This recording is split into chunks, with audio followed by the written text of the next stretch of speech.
break down things. We don't just watch. We actually analyze. So I analyze his interviews. I analyze his word choice. I look for patterns in the different interviews he did in different platforms to see the common trend. Because a billionaire like him, or a multi-million, he's worth 400 million. He's going to be a billionaire because he's very smart.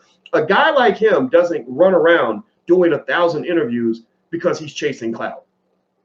Byron Allen is not interviewing because he wants to be famous. He's not running around being on the Breakfast Club and Fortune and Forbes and the Griot and all these other places and doing conferences and everything because he wants people to give him attention. He has a strategy. And I was like, what is the strategy? What's the game plan here, Byron? What are we trying to accomplish? So I'm looking for patterns in his word choice, logical sequences of his arguments and the way he's going from one topic to the next, how he's telling his stories and what the conclusion of the story is. Like Les Brown always said, you never tell a story without a point. You never have a point without a story. So he tells his story and then he makes this point. Right. So if you notice in the Breakfast Club interview, he starts off talking about the civil rights movement in the 1960s.